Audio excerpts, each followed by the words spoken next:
El guantelete, la cámara del Consejo de la Hegemonía, se extendía a lo largo de 5 kilómetros de cristal pulido, su cúpula alcanzando las estrellas del sector de Andrómeda. 12 especies diferentes se sentaban en sus áreas designadas, cada una representando miles de millones de mundos bajo su control. Los apirianos flotaban en sus cámaras de gas, sus tentáculos danzando entre nubes de metano. La mente colmena cristalina pulsaba con pensamientos compartidos a través de sus formas geométricas. Los caminantes del vacío entraban y salían de la realidad, mientras se comunicaban a través de dimensiones que los humanos ni siquiera podían nombrar. En el centro de esta reunión, una pantalla holográfica mostraba un pequeño planeta azul girando lentamente en el espacio. La Tierra se veía tan pacífica desde esa distancia, tan frágil. Los seres alrededor de la cámara habían visto miles de mundos como ese. La mayoría se había sometido sin rechistar cuando llegó la hegemonía. Otros habían intentado luchar y habían sido aplastados en question of days. Los humanos son diferentes, dijo el alto consejero Vexac, sus 4 brazos gesticulando hacia la pantalla. Su especie había conquistado 47 sistemas estelares mediante tecnología superior y una fuerza abrumadora. Su ritmo de avance supera nuestros modelos. Los otros miembros del Consejo compartieron datos a través de sus enlaces neuronales. En solo 200 años terrestres, los humanos habían pasado de montar animales a dividir átomos. En 50 años más, habían abandonado su planeta. En otros 50, tenían colonias en 6 mundos y estaban construyendo naves más rápidas que la luz. Deben ser detenidos, declaró el representante de la mente colmena, su voz resonando desde 1000 formaciones de cristal. Su patrón de crecimiento sugiere que nos desafiarán en 3 generaciones. La guerra era una opción. La hegemonía podría desplegar destructores de planetas y convertir la Tierra en polvo cósmico. Pero eso no los diferenciaría de las especies salvajes que habían conquistado. La hegemonía se enorgullecía de ser civilizada. Daban a las especies inferiores la oportunidad de demostrar que eran dignas de sobrevivir. Implementaremos el protocolo de Crisol, anunció Vexac. Los pondremos a prueba. Si se quiebran, se someterán y servirán como deben. Si sobreviven, podrían ganarse un lugar entre nosotros. La primera prueba fue sencilla. La humanidad sería forzada a establecer una colonia en el sistema actual, donde la estrella ardía tan intensamente que su radiación podía arrancar la carne de los huesos en minutos. Ninguna especie había sobrevivido allí más de 6 horas. Los humanos se retirarían de inmediato o morirían intentando quedarse. Cualquiera de los 2 resultados demostraría que no estaban listos para codearse con las verdaderas potencias de la galaxia. La comandante Elena Vázquez estaba en el puente del US Defiance, observando la estrella actuar llenar su pantalla principal. Las lecturas de radiación hacían que sus instrumentos gritaran advertencias. Los niveles de calor superaban cualquier cosa que los humanos hubieran enfrentado. Su tripulación de 300 personas esperaba sus órdenes. Señora, dijo el teniente Torres desde la estación de sensores, la radiación es 12 veces superior a lo que nuestras naves pueden soportar.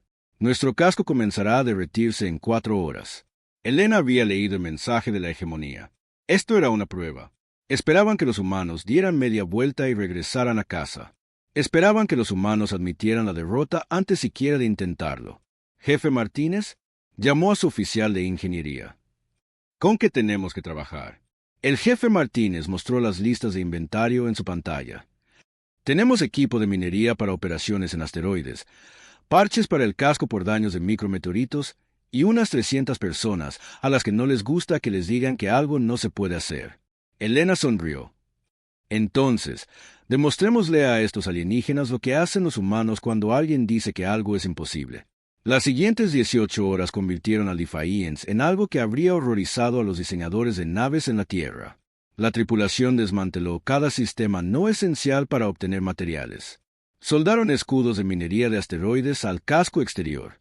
Reconfiguraron los sistemas de refrigeración a través de canales improvisados hechos con contenedores de carga llenos de hielo del sistema de reciclaje de residuos de la nave. Cuando la radiación comenzó a calcinar sus sensores externos, construyeron nuevos con componentes electrónicos de repuesto y los montaron en brazos extensibles que podían retraerse a compartimentos blindados. Cuando sus computadoras principales se sobrecalentaron, trasladaron las operaciones a la bahía de carga y enfriaron los sistemas con nitrógeno líquido destinado a los jardines hidropónicos. Esto no debería funcionar, murmuró la doctora Sarah Kim, la oficial científica de la nave, mientras observaba. Las lecturas de temperatura que deberían haber significado la muerte, de alguna manera se mantienen estables en niveles meramente peligrosos. «Díselo a la nave», respondió Elena, viendo cómo sus escudos improvisados resistían una radiación que había aniquilado expediciones alienígenas enteras. Los observadores de la hegemonía no podían creer lo que indicaban sus instrumentos.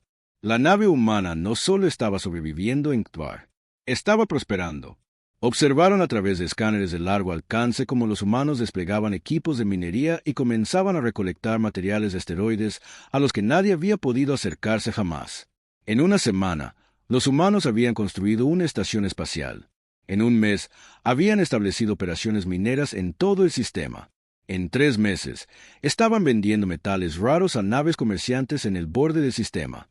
Metales que solo podían encontrarse en la aplastante radiación del infernal entorno de Ctvar. «¿Cómo?», preguntó el consejero Sepran, su cámara llena de gas arremolinándose con confusión. «Nuestros mejores científicos dijeron que la supervivencia era imposible». «Aparentemente», respondió Vexak lentamente, «nadie se lo dijo a los humanos. Los humanos no solo habían superado la prueba, la habían convertido en una oportunidad de negocio. Naves de todo el sector comenzaron a llegar para comprar materiales que solo podían extraerse en la mortal radiación de Ctvar. Los humanos contrataron tripulaciones alienígenas para transportar mercancías mientras ellos permanecían en el sistema, construyendo estaciones más grandes y operaciones mineras más eficientes. Elena estaba en la cubierta de observación de lo que ahora llamaban Estación Fundición, observando a los trabajadores humanos con trajes de radiación improvisados, cosechando cristales que crecían bajo la luz letal de la estrella. Los trajes no deberían haber funcionado. Estaban hechos con equipo de minería, placas de casco de repuesto y sistemas de aire reciclado, pero funcionaban porque los humanos los habían hecho funcionar. «Comandante», el teniente Torres se acercó con una tableta de datos. «Estamos recibiendo una transmisión de la Tierra». La hegemonía les envió un mensaje. Elena tomó la tableta y leyó la comunicación alienígena. Era breve y confusa. La hegemonía quería saber cómo los humanos habían sobrevivido a lo que llamaban una muerte segura. Querían entender qué tecnología poseían los humanos que sus propios científicos habían pasado por alto. Elena se rió, un sonido que resonó por los pasillos de la estación. «Envíenles nuestras especificaciones técnicas, todas ellas, cada arreglo improvisado, cada sistema apañado, cada solución imposible que se nos ocurrió». «Señora», Torres parecía confundido. «¿Creen que tenemos alguna tecnología secreta?», explicó Elena. «No entienden que nuestra arma secreta es simplemente negarnos a aceptar que algo no se puede hacer. Cuando vean nuestros planos, se darán cuenta de que construimos todo esto con piezas de repuesto y pura terquedad». Los paquetes de datos técnicos llegaron a la hegemonía 3 días después. Sus mejores ingenieros estudiaron las soluciones humanas y las encontraron teóricamente imposibles. Los sistemas de refrigeración deberían haber fallado. El blindaje contra la radiación debería haber sido insuficiente. Las redes de distribución de energía deberían haberse sobrecargado en horas, pero la evidencia flotaba en el espacio ante ellos. La estación fundición crecía cada día más. Sus sistemas imposibles funcionaban perfectamente porque los humanos habían decidido que funcionarían. «No siguen nuestras leyes de la física», susurró un ingeniero cristalino. «No», corrigió Vexak, observando las luces de la estación brillar contra el resplandor mortal de la estrella. «Sí que la siguen. Simplemente se niegan a dejar que esas leyes les impidan hacer lo que hay que hacer». El Consejo de la Hegemonía se reunió de nuevo en sesión de emergencia. La primera prueba había fracasado por completo. En lugar de quebrar el espíritu humano, les había dado un punto de apoyo en uno de los sistemas más peligrosos de la galaxia. En lugar de demostrar la debilidad humana, había demostrado algo que ponía nerviosas a las antiguas especies. Los humanos no solo se adaptaban a condiciones imposibles, convertían las condiciones imposibles en ventajas. «Preparen la segunda prueba», ordenó Vexak, aunque su voz transmitía menos confianza que antes. Quizás la presión tenga éxito donde el calor fracasó. Pero mientras observaba los flujos de datos de Ctvar que mostraban las operaciones mineras humanas expandiéndose a áreas donde la radiación debería haber sido instantáneamente letal, Vexak comenzó a preguntarse si estaban probando a los humanos o si los humanos los estaban probando a ellos. Las profundidades, el mundo oceánico de avisos, se extendían ante el Dr. Jameson como una pesadilla hecha de agua. A través del ojo de buey de la nave de transporte, Podía ver la superficie del planeta agitada por tormentas que habían rugido durante millones de años. Bajo esas olas yacían presiones que podían aplastar naves estelares y condiciones atmosféricas lo suficientemente tóxicas como para disolver la mayoría de los materiales conocidos en minutos.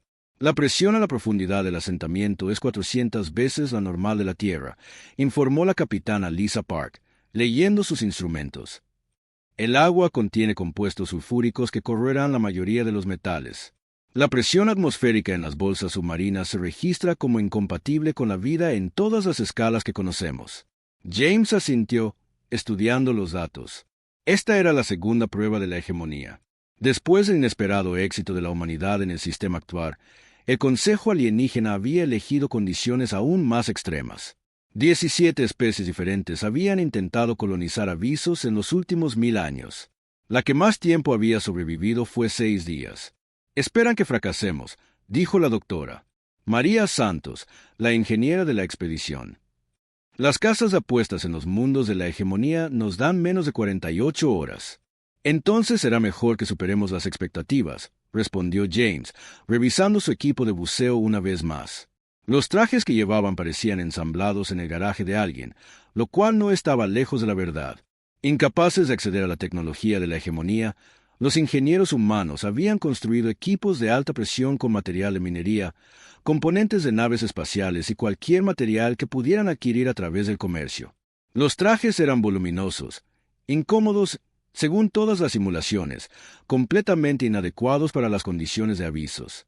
Pero James había aprendido algo importante de los informes que llegaban de Ktvar. A veces, la ingeniería humana funcionaba precisamente porque ignoraba lo que se suponía que era posible. La primera inmersión casi los mata. La presión aplastó su refugio inicial en cuestión de horas. El agua ácida devoró los parches del casco.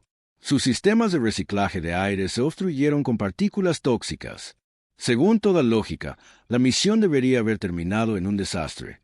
En cambio, James se encontró sentado en los restos retorcidos de su primer hábitat, usando un soplete de soldar alimentado por sus baterías de emergencia para sellar grietas en una pared que no debería haber soportado la presión en absoluto.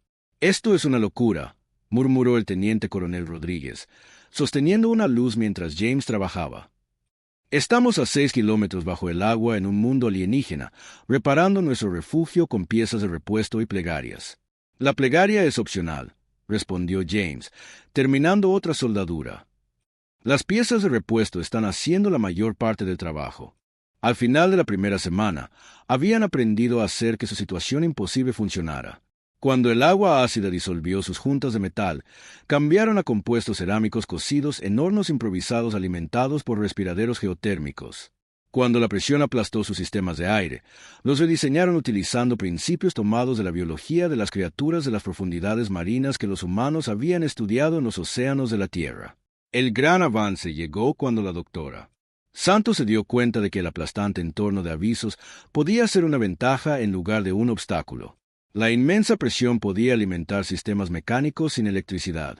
Los productos químicos tóxicos en el agua podían procesarse para obtener materiales útiles. La actividad geotérmica podía proporcionar energía ilimitada. «No estamos tratando de sobrevivir aquí», anunció durante una reunión de planificación en su base submarina cada vez más estable. «Estamos tratando de vivir aquí. Hay una diferencia. En un mes, el asentamiento humano había pasado de un único refugio dañado a un complejo de cúpulas interconectadas que se extendía por el fondo del océano. No solo estaban sobreviviendo la presión, la estaban usando para alimentar sistemas de fabricación que producían herramientas y materiales imposibles de crear en cualquier otro lugar. Los observadores de la hegemonía observaban con creciente asombro cómo los equipos de ingeniería humanos comenzaban a recolectar recursos de las profundidades de Avisos. La presión extrema les permitía comprimir materiales en compuestos superdensos. La atmósfera tóxica proporcionaba compuestos químicos raros. Los respiraderos geotérmicos alimentaban procesos industriales que operaban con mayor eficiencia que cualquier cosa en el espacio de la hegemonía. «Están construyendo ciudades», informó el observador Kilex Town, sus datos de sensores transmitiéndose a las cámaras de consejo. «No solo refugios, sino ciudades con centros de manufactura, instalaciones de investigación y áreas recreativas. Las áreas recreativas fueron quizás el desarrollo más inquietante desde la perspectiva de la hegemonía. Los humanos no solo estaban soportando avisos, lo estaban disfrutando.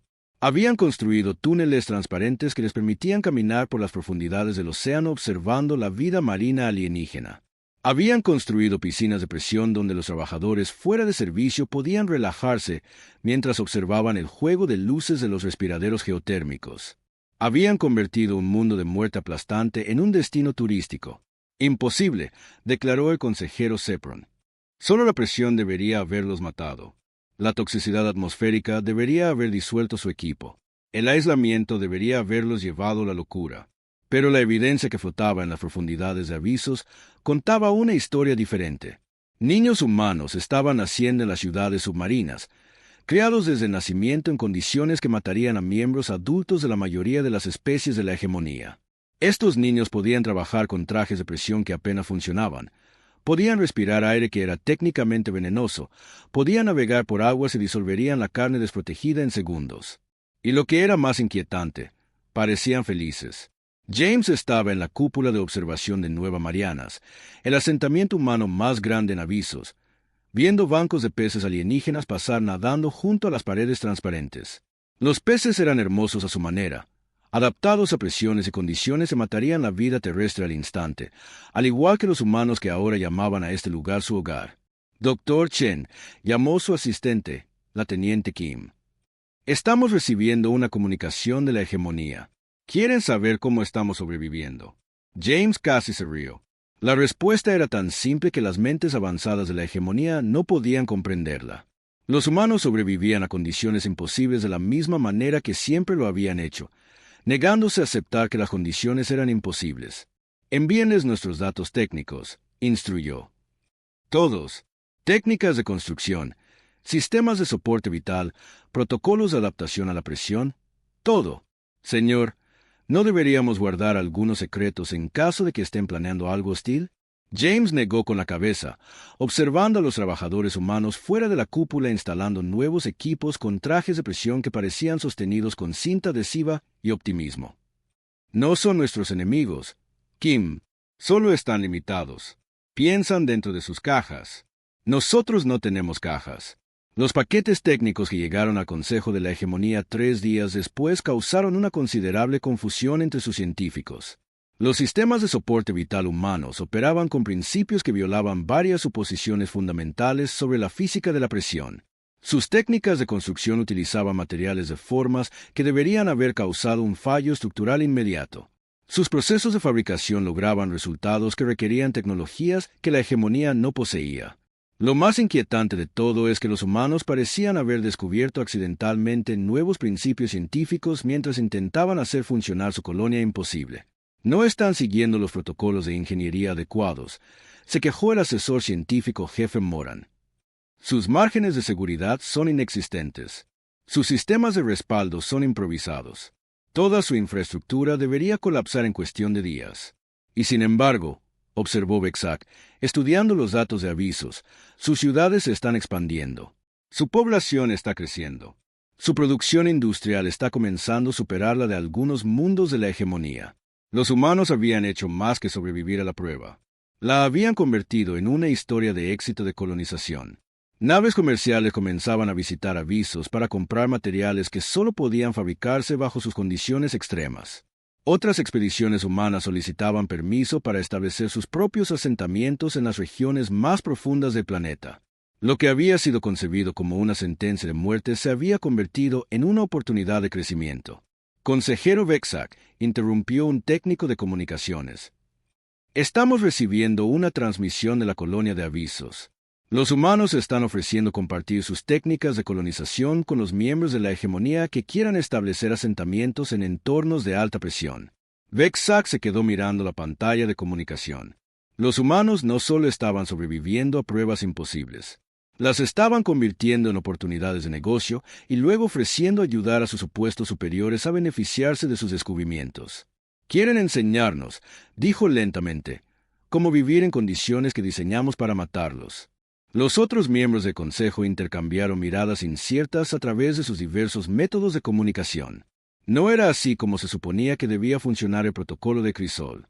Se suponía que la especie probada debía quebrarse o someterse. No se suponía que ofrecieran soluciones de ingeniería avanzadas a sus probadores. «Preparen la tercera prueba», ordenó Vexak, aunque su confianza comenzaba a flaquear. Aislamiento en el espacio profundo, privación total de recursos. Si la presión no los quiebra, quizás el vacío lo haga. Pero mientras observaba las luces de las ciudades humanas brillando en las profundidades de abismos, Vexak comenzaba a sospechar que los humanos no entendían el concepto de quebrarse. Parecían pensar que cada desafío era solo otro problema que resolver, y eran muy buenos resolviendo problemas. La capitana del vacío, Sarah Mitchell, observó la última estrella desaparecer de su pantalla de visualización mientras el US Geraisen se adentraba más en el espacio entre galaxias.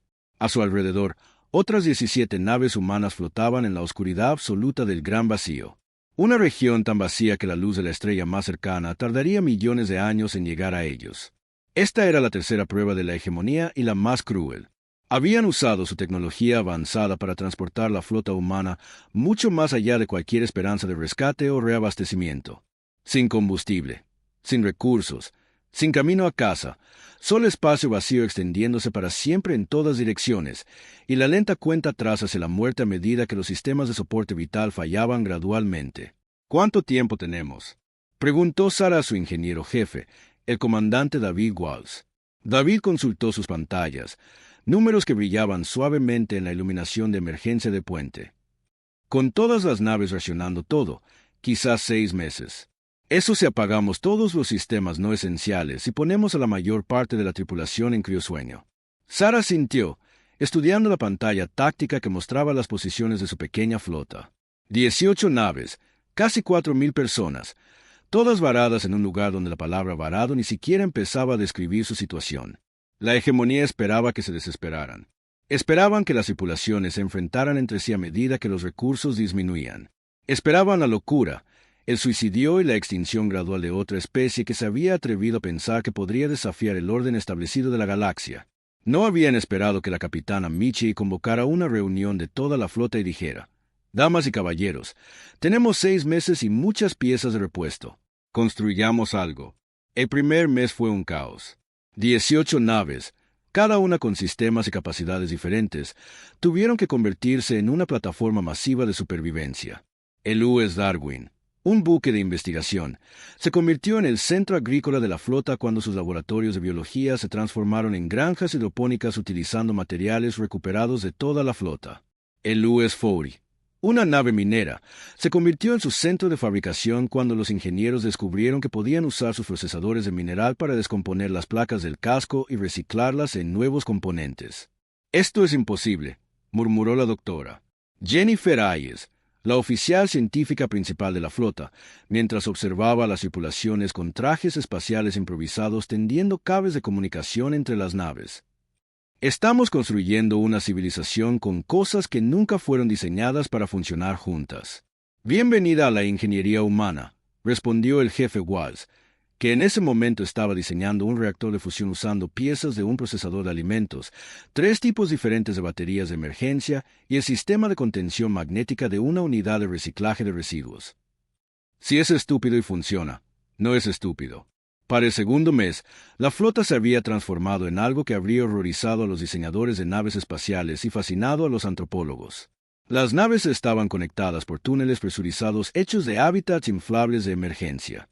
Los sistemas de energía se habían apañado en una red que distribuía la energía según la necesidad en lugar de las especificaciones de diseño originales. Los camarotes de la tripulación se habían reconfigurado para albergar a personas de múltiples naves a medida que éstas se convertían en funciones especializadas. Lo más impresionante de todo es que habían establecido redes de comunicación utilizando balizas de emergencia modificadas que creaban una red de conectividad en toda su pequeña flota. Cuando el sistema de comunicaciones de una nave fallaba, las otras compensaban automáticamente, manteniendo el contacto a través de distancias que deberían haber hecho imposible la coordinación. Los observadores de la hegemonía, que vigilaban desde el borde de la galaxia, observaron esta transformación con creciente inquietud. Los humanos no solo estaban sobreviviendo en el vacío, se estaban adaptando a él. Estaban creando algo nuevo. «Están construyendo una nave generacional», informó el observador Telnas. «No una nave, sino una flota entera configurada para operar como una sola unidad. Su eficiencia de recursos mejora a diario». Eso es imposible, declaró un consejero. No hay recursos en el vacío. Nada con que construir, nada para sostener la vida. Se están usando a sí mismos como recursos, explicó Telnas. Están canibalizando sus propias naves para construir algo mejor y está funcionando. Al tercer mes, lo imposible se había vuelto rutinario. La flota había establecido operaciones de minería de asteroides utilizando escombros que habían creado al descomponer cuidadosamente componentes no esenciales de las naves. Habían construido sistemas de fabricación que podían producir herramientas, piezas de repuesto e incluso artículos de lujo a partir de materiales reciclados. Habían desarrollado sistemas de soporte vital de ciclo cerrado tan eficientes que en realidad estaban produciendo un excedente de oxígeno y agua. Y lo más notable, habían creado una sociedad. La flota del vacío, como se llamaban a sí mismos, había desarrollado su propia cultura, su propio gobierno, sus propias formas de resolver problemas que nunca antes habían existido. Los niños eran educados en aulas construidas con contenedores de carga. Los artistas creaban esculturas con placas de casco recicladas. Los ingenieros diseñaban mejoras para sistemas que ya no deberían haber estado funcionando. La capitana Mitchell se encontraba en lo que ahora llamaban Comando Central, un espacio que se había construido conectando las secciones del puente de 3 naves diferentes. A su alrededor, oficiales de las 18 naves coordinaban las operaciones que mantenían en funcionamiento su civilización imposible. Capitana, informó la teniente comandante Park. Estamos obteniendo algunas lecturas interesantes de los sensores de espacio profundo. Hay objetos ahí fuera, antiguos. Sara estudió los datos de los sensores, frunciendo el ceño ante las señales distantes. Naves, quizás, o estaciones, o algo para lo que no tenemos palabras. Son antiguos, capitana, de millones de años, y están a la deriva en el vacío como nosotros. Sara sonrió, la expresión que se había hecho famosa en toda la flota, como la mirada que significaba que los humanos estaban a punto de hacer algo que aterrorizaría a las especies sensatas. Preparen un equipo de salvamento. Si hay pecios ahí fuera, podrían tener materiales que podamos usar. Señora, dijo Park con cuidado, estos objetos tienen millones de años, de especies que nunca hemos encontrado. No tenemos idea de qué son o qué podrían contener. Entonces es hora de averiguarlo, respondió Sara. Ya estamos viviendo en condiciones imposibles. Bien podríamos explorar artefactos imposibles mientras estamos en ello. Las operaciones de salvamento que siguieron descubrieron maravillas y horrores a partes iguales. Naves antiguas de especies que se habían desvanecido antes de que naciera el sol de la Tierra. Tecnología que operaba con principios que los humanos apenas entendían. Materiales que no deberían haber existido y fuentes de energía que desafiaban los modelos científicos actuales. Los humanos hicieron lo que siempre hacían con las cosas que no entendían. Descubrieron cómo hacerlas funcionar. Para el 4.º mes, la flota del vacío había crecido más allá de sus 18 naves originales. Usando materiales recuperados de antiguos pecios y técnicas de fabricación que doblegaban las leyes de la física a base de pura determinación obstinada, habían construido nuevas naves, no solo reemplazos para las que habían canibalizado, sino versiones mejoradas que incorporaban tecnología de una docena de civilizaciones extintas diferentes. No solo están sobreviviendo, informó Telnas a un consejo de la hegemonía cada vez más perturbado. Están prosperando. Han construido una civilización entera en el vacío y se están expandiendo. La expansión fue el desarrollo más preocupante. Los equipos de salvamento humanos se estaban aventurando más lejos de su flota principal, descubriendo más pecios y estableciendo estaciones de suministro en una región del espacio que se suponía vacía. Estaban cartografiando el vacío, catalogando su contenido oculto, convirtiendo el vacío entre galaxias en su propia frontera privada. Cuando llegó el 6.º mes, el punto en el que los humanos deberían haber estado muriendo por el agotamiento de recursos, la flota del vacío celebró con un festival que duró 3 días. Tenían suficientes suministros para durar años. Tenían capacidades de fabricación que superaban a muchas civilizaciones planetarias. Habían descubierto tecnologías que revolucionarían los viajes espaciales. Y lo más inquietante de todo, parecían felices. Capitana Mitchell, llegó una transmisión desde el borde de la galaxia. Soy el consejero Vexac de la hegemonía. Nos gustaría discutir su situación. Sara aceptó la comunicación en el comando central, rodeada de oficiales que se habían convertido en familia y amigos durante los meses de supervivencia imposible. Consejero Vexac, ¿Está aquí para recogernos para su próxima prueba? Nosotros, no. Nos gustaría entender cómo han logrado lo que han logrado. Nuestros modelos predijeron un fracaso total de la misión en 6 meses. Sara miró a su alrededor, a la próspera comunidad que habían construido en la vacuidad del espacio, a los niños que jugaban en pasillos que habían sido tallados en los huesos de naves muertas, a los artistas, ingenieros y agricultores que habían hecho florecer la vida donde la vida no debería haber sido posible. Teníamos 6 meses y muchas piezas de repuesto, dijo simplemente. Así que construimos algo. Pero los recursos estaban por todas partes una vez que aprendimos a verlos. Consejero, nos arrojaron al vacío esperando que muriéramos. En cambio, nos dieron el mayor tesoro de tecnología antigua de la galaxia y tiempo ilimitado para descubrir cómo usarlo. Hemos aprendido más sobre ingeniería avanzada en 6 meses que la mayoría de las especies en siglos. Hubo una larga pausa antes de que Vexak respondiera. ¿Estarían dispuestos a compartir sus descubrimientos? Las tecnologías que han descubierto podrían beneficiar a toda la galaxia. Sara sonrió, esa expresión peligrosa que significaba que los humanos estaban a punto de hacer algo sin precedentes. Por supuesto, pero tendrán que venir hasta aquí para obtenerlos. No nos vamos del vacío. Este es nuestro hogar ahora. La idea de que alguien eligiera vivir en el vacío entre galaxias, que lo prefiriera a las regiones civilizadas del espacio, era tan ajena al nuevo paradigma. La Cámara de Consejo de la Hegemonía nunca había sido diseñada para sesiones de emergencia que duraran 3 días seguidos. Las 12 especies que gobernaban la alianza más poderosa de la galaxia se sentaban en sus cámaras ambientales.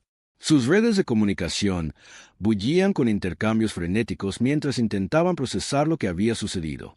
El consejero Vexak flotaba en su atmósfera rica en metano, sus tentáculos retorciéndose de agitación mientras revisaba los informes por 100ª vez. Los humanos no solo habían sobrevivido a cada prueba, habían convertido cada prueba en una experiencia de aprendizaje, una oportunidad de crecimiento, de alguna manera, una ventaja. La simulación de guerra psicológica ha sido completamente comprometida, informó la asesora jefe de seguridad Moran, su forma cristalina pulsando de vergüenza. Los humanos no solo escaparon. Descargaron toda nuestra base de datos militar, posiciones de la flota, asignaciones de recursos, planes estratégicos, todo. ¿Cuántos saben?, preguntó el consejero Sepron, su cámara llena de gas arremolinándose con energía nerviosa. Todo, respondió Moran simplemente. Saben de nuestra escasez de suministros, nuestras disputas políticas, nuestras limitaciones tecnológicas. Saben cosas sobre nuestra propia civilización que algunos de nosotros no sabemos. El robo de datos ya era catastrófico, pero no era la peor parte de la situación. La peor parte era que los humanos no estaban usando su inteligencia robada para atacar o chantajear a la hegemonía. La estaban usando para enviar sugerencias útiles. El almirante Torres ha transmitido un análisis detallado de nuestras ineficiencias logísticas, leyó el observador Telnas de sus últimos informes. Está ofreciendo soluciones a los problemas de escasez de combustible de nuestra tercera flota y sus recomendaciones son realmente bastante buenas. Vexak había leído las recomendaciones de Torres. Eran más que buenas. Eran brillantes. El almirante humano se había tomado unas horas para analizar la logística militar de la hegemonía e identificado mejoras que podrían aumentar la eficiencia en un 30% mientras reducían los costos en casi la mitad. Era exasperante. No se supone que nos estén ayudando, murmuró el consejero Kilex Town. Se supone que están quebrados, derrotados, suplicando piedad. En cambio, naves humanas aparecían en los confines del espacio de la hegemonía, no como invasores, sino como comerciantes y diplomáticos. La flota del vacío se había convertido en una civilización móvil, ofreciendo tecnologías recuperadas de antiguos pecios y técnicas de fabricación que violaban varios principios fundamentales de la ingeniería. Las colonias en avisos producían materiales que alcanzaban precios de primera en toda la galaxia. Las operaciones mineras en Ctwar suministraban elementos raros que se consideraban imposibles de obtener. Los humanos habían convertido cada prueba diseñada para destruirlos en una oportunidad de negocio. Consejero Vexak, anunció un técnico de comunicaciones. Estamos recibiendo una transmisión del almirante Torres. Solicita permiso para dirigirse al Consejo directamente. Vexak dudó. El protocolo exigía que las especies inferiores solicitaran audiencias a través de los canales adecuados, se sometieran a una orientación cultural y a un exhaustivo control de seguridad. Pero los humanos ya habían demostrado que no seguían los protocolos normales. Y después de lo que habían logrado, llamarlos una especie inferior se sentía cada vez más inexacto. Póngalo en pantalla, decidió Vexac. El almirante Torres apareció en la pantalla principal. Su imagen, transmitida desde el puente de una nave que parecía construida con piezas de repuesto y determinación. Detrás de él, Vexac podía ver a miembros de la tripulación humana trabajando en estaciones que combinaban tecnología de una docena de civilizaciones diferentes de maneras que deberían haber sido imposibles. Consejero Vexac, dijo Torres con una ligera reverencia que lograba ser respetuosa sin ser servil. Gracias por aceptar nuestra comunicación. Creo que necesitamos tener una conversación. Efectivamente, almirante, respondió Vexac con cuidado. Su especie ha superado nuestras expectativas. Torres sonrió, esa expresión que se había hecho famosa en todo el espacio de la hegemonía como una señal de que los humanos estaban a punto de hacer algo que redefiniría la comprensión de todos sobre lo que era posible. Con el debido respeto, consejero, no creo que tuvieran las expectativas correctas para empezar. Explíquese. Nos pusieron a prueba como si fuéramos solo otra especie que podría someterse a una fuerza superior o quebrarse bajo presión. Pero los humanos no funcionan así. No vemos las situaciones imposibles como razones para rendirnos. Las vemos como problemas que resolver. Y somos muy buenos resolviendo problemas. Alrededor de la Cámara del Consejo, representantes de 12 civilizaciones antiguas escuchaban a un humano explicar por qué sus pruebas habían fracasado tan completamente. Cada desafío que nos plantearon nos enseñó algo nuevo, continuó Torres. Tvar nos enseñó a trabajar en entornos de radiación extrema. Avisos nos enseñó ingeniería de presión y extracción de recursos de mundos hostiles. El vacío nos enseñó a construir civilizaciones de la nada y a integrar tecnologías de múltiples fuentes. Su simulación psicológica nos enseñó cómo funcionan sus sistemas militares y políticos. Robaron información clasificada, interrumpió Moran. Nos dieron acceso a ella, respondió Torres con naturalidad. Simplemente usamos lo que nos proporcionaron de manera más efectiva de lo que esperaban. Eso es lo que hacen los humanos. Tomamos cualquier recurso disponible y lo hacemos funcionar mejor de lo que se supone. Vexac se encontró reconsiderando todo lo que creía saber sobre la evaluación de especies.